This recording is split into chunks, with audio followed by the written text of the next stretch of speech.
Susan Wojcicki, after 25 years, is finally stepping down, and I believe everybody's sad about this and a little worried, which I'm going to get into. But for now, she's stepping down, and it's quite unfortunate because I felt like she was starting to become a part of the YouTube community, you know, being interviewed by big creators. And I don't know if you guys know this, but she was kind of following the trends a bit because if you guys watched the Anthony Padilla interview with Susan Wojcicki, she kind of talked about how she likes going on YouTube. She spends a lot of time there on her personal time, and she just kind of likes to, like, you know, look into drama, which it's pretty interesting, right? I didn't even know that. Do you keep up to date with any drama or gossip that goes on YouTube? I mean, yes, I do. Like the petty stuff, or like, I mean, what kind of level? It's part of my job in a sense to know what's happening on YouTube. Yeah, but for the most part, her run apparently is done when it comes to being head of YouTube.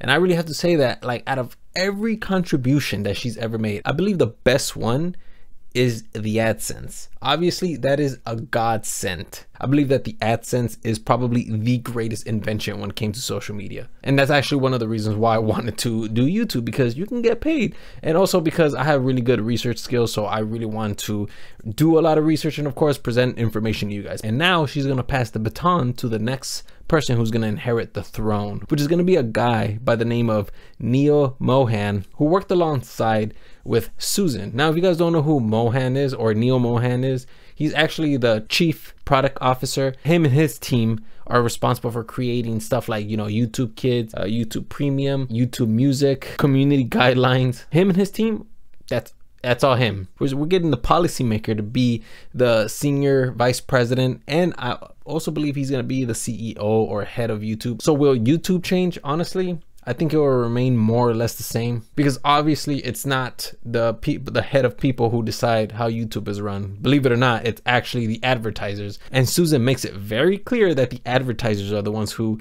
dictate what goes on in that platform. Why do you feel it makes sense to allow edgier or even straight up lewd content to remain fully monetizable, even allowing it to sit at the top of YouTube's trending tab if it's in the form of a music video, while demonetizing or blacklisting the same type of content otherwise? Advertisers have decisions about where their dollars go. They're spending money with YouTube, and if we put them on a video that they don't like they're gonna, you know, pull spend from that creator going forward, and they may pull spend from a lot of other creators, and they may pull it from all of YouTube. There is a lot more tolerance from the advertising community to be on music videos when they're the best selling video. When you have really popular music, you know, that's like established and everybody's singing it and it's very popular. So it's more so the advertiser that decides, I want to be on this lewd content because it's popular. Which explains a lot, because based off of this interview, based off of what Susan said, it seems like YouTube has very little say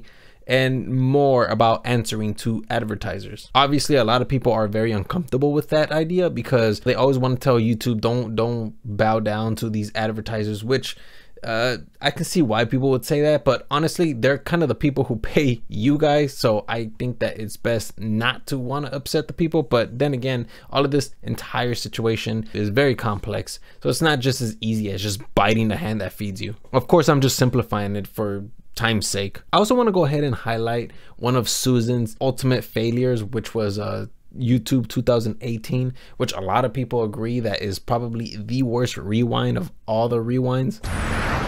Is this what you wanted? You know who I would have asked for?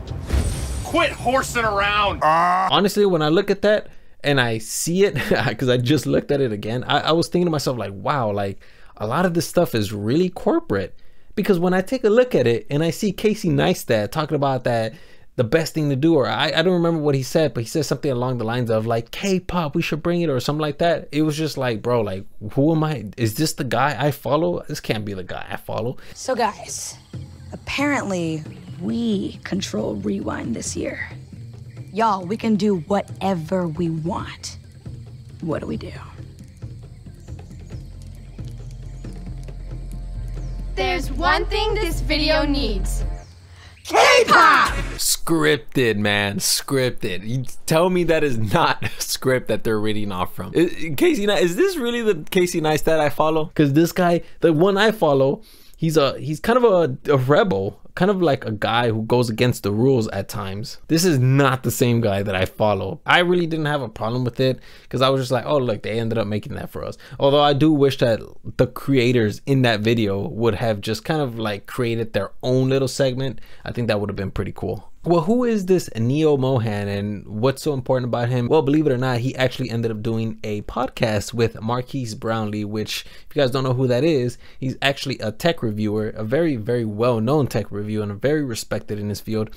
And he ended up doing an interview with him, which I'm going to go ahead and link down below. However, I have one little critique. When I was watching that interview, I have to say, listen, Neo, with all due respect, my dude, there were so many times where I lost track of what was being said. When Neo is talking about whatever issue or whatever topic, he just continues to talk and talk and talk, and it's a never ending flow of information, and so it's easy to just get lost in all of that information.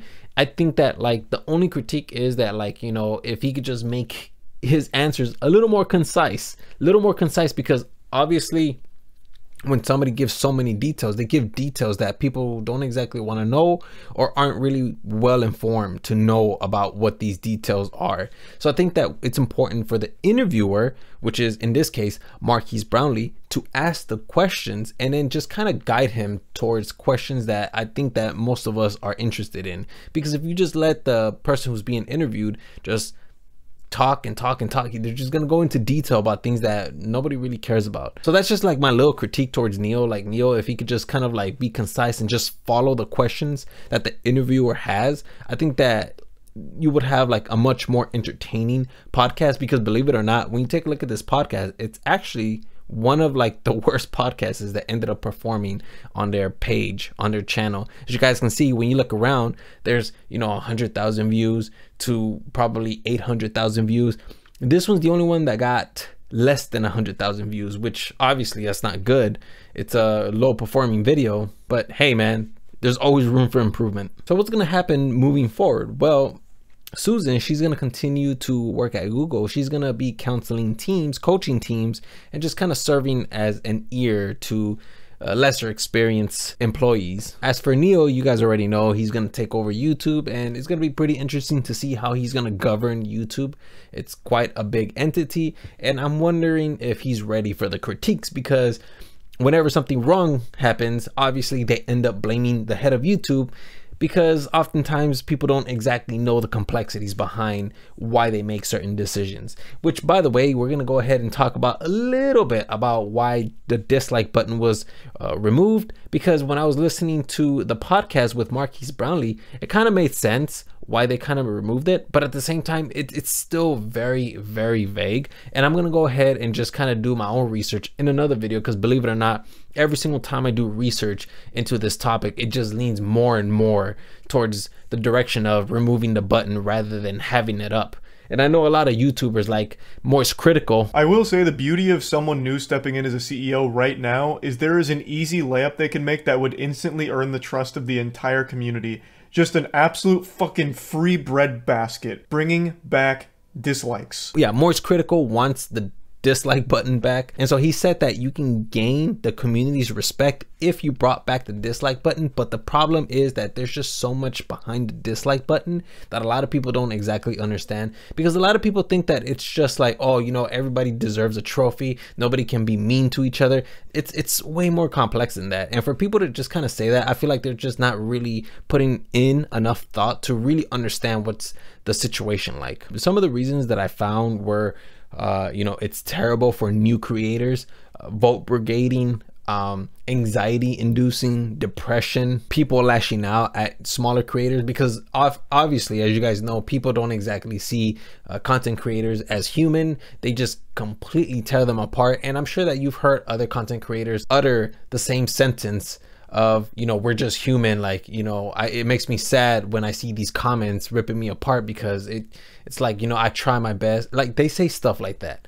And so oftentimes these people online, the viewers, don't exactly see these content creators as like a human being rather than a machine that just pretty much just entertains them. But we're not gonna get into it in this video because like I said, it's just way too complex. There's too much psychology going on, and there's a lot of reasons why the dislike button is probably not the best idea, but still, we're gonna go ahead and dive deep into it in another video. And yeah, man, that's pretty much it. That's all I got for you guys today. So yeah, hopefully you guys learned something today.